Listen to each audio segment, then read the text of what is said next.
Ito ang kulungan ng Mexico na may pinakamahigpit na pagbabantay. Ang mga pader nito ay napapalibutan ng mga matataas na barbed wire. Ang security ay naka-duty 24 na oras sa isang araw at isang Special Forces unit ay nakatalaga sa labas. Ang bilangguan na ito ay dating itinuturing na hindi matatakasan, ngunit ngayon may makakatakas mula rito. Ang taong ito ang pinakamakapangyarihang drug lord sa mundo, El Chapo. Hindi siya gagawa ng karahasan at hindi siya aakyat sa mga bakod. Ang kailangan lang niyang gawin ay maglakad sa kanyang teritoryo at maglaho. Ito ang kwento kung paano naging world's most wanted man si El Chapo. Si El Chapo ay ipinanganak noong 1957 sa isang mahirap na pamilya sa Mexico. Ang kanyang mga magulang ay magsasaka na naghahanap buhay sa pamamagitan ng pagtatanim ng marijuana at poppies sa kabundukan. Sa impluensya ng kanyang pamilya, ang pangarap niya noong bata pa ay hindi maging astronaut, bumbero o doktor, kundi maging isang drug trafficker. Dahil sa kanyang height, tinawag siyang shorty. Maaga siyang huminto sa pag-aaral at hindi man lang nakatapos ng elementarya. Sa halip, ginugol niya ang kanyang oras sa pag-aalaga sa kanyang marijuana at poppy field. Ito ay isang tradisyon ng pamilya. Si Shorty ay ambisyoso. Nakipagkaibigan siya sa mga bigwig sa local drug world, determinadong umakyat sa hanay ng Mexican Crime Organization. Sa una, siya ay naging kilala bilang isang solver ng problema. Sa tuwing nagkakamali ang mga drug shipments, aalisin ni Chapo ang mga responsableng individual. Ang kanyang attitude ay katiwa-tiwala at naging malapit siya sa mga leader ng ilang drug cartels. Nang arestuhin ang kanyang boss, pinanatili ni Chapo ang negosyo. Sa kalaunan ay bumuo ng sarili niyang organisasyon kasama ang iba pang mga trafficker, ang Sinaloa Cartel. Nag-organisa siya ng mga eroplano, truck at tren para maghatid ng mga drugs sa US, maging ang paggawa ng mga tunnel sa border. Ang kasanayang ito ay magiging kapaki-pakinabang pagkaraan ng mga taon. 1993, nagsimula ang pagsikat ni Chapo kay Posadas, ang leader ng mga Mexico's Cardinals.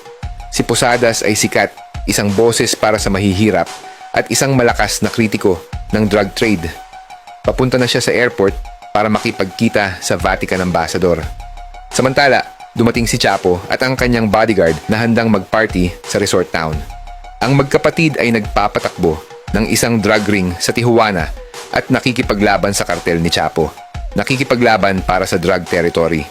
Nalaman nilang nasa airport si Chapo ng araw na yon, kaya tinambangan siya ng isa sa mga kapatid at isang grupo ng mga armadong lalaki. Nang makita nila si Chapo at ang bodyguard nito, ay bumaba sila sa kanilang sasakyan at nagpaputok. Si El Chapo at ang kanyang mga tauhan ay tumakbo patungo sa terminal. Naghahanap ng cover sa likod ng mga sasakyan sa parking.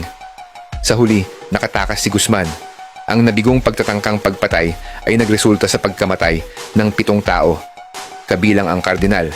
Ito ang bersyon ng mga kaganapang iniulat sa publiko ng mga autoridad, ngunit nanatili ang mga pagdududa. Ang kanyang pagkamatay ay tila hindi aksidente. Sinabi ng mga forensic expert na malamang na sinadya ng gunman na patayin ang kardinal na binaril ng 14 na beses ng malapitan. Madalas na nagmamaneho si El Chapo ng isang puting monkey jeep, ang parehong modelong sinakyan ni Posadas noong araw na yon. Ang gunman, napagkamalan na ito ang kotse ni El Chapo, ngunit ang kardinal ay nakasuot ng robe nang siya ay barilin at ang kanyang kasuotan ay hindi katulad ng isang drug lord. Kung ang gunman ay bumaril sa malapitan, paano nila napagkamalang siya si El Chapo? Makalipas ang ilang taon, ang successor ni Posadas ay gagawa ng seryosong paratang. Ang mga tiwaling pulis na kumikilos sa utos ng mga drug trafficker ang nagsagawa ng mga pagpatay. Nauna nang inakusahan ni Posadas ang mga government official ng pakikipagsabuatan sa mga kartel. Hanggang ngayon, misteryo pa rin ang totoong kwento ng nangyari sa airport. Pagkatapos ng pamamaril sa airport, nag-alok ang Mexican government ng reward para sa impormasyon sa pag-aresto kay El Chapo. Nahuli siya makalipas ang 2 linggo.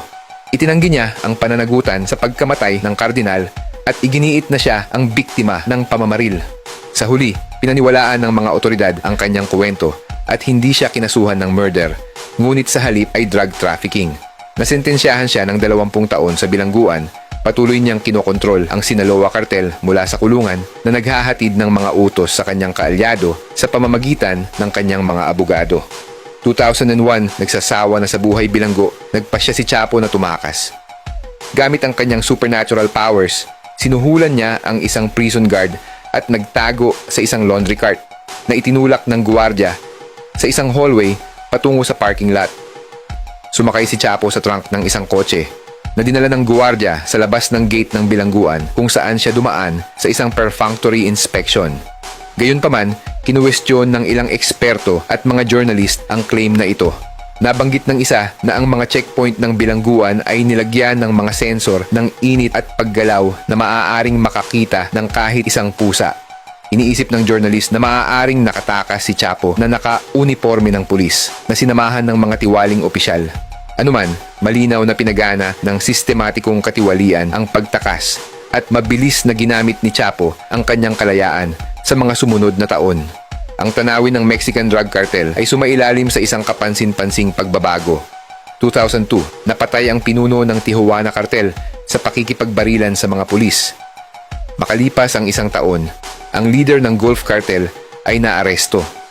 Dahil ang parehong mga cartel ay walang leader, sinamantala ni Chapo ang pagkakataong salakayin ang kanilang teritoryo na nagdulot ng brutal na pagdanak ng dugo. Ang rehiyo ng Nuevo Laredo sa border ng US-Mexico ay naging near war zone. Ang mga dating military personnel ng Mexico ay nagsilbi kay Chapo na nakikibahagi sa matinding pakikipaglaban sa Gulf Cartel. Ang mga unang yugto ng labanan ay nagresulta sa mahigit 1,000 pagkamatay. Marami sa kanila ay mga sibilyan. Ngunit ito ay simula lamang. 2006, naging presidente ng Mexico si Calderon na determinadong sugpuin ang mga crime organization.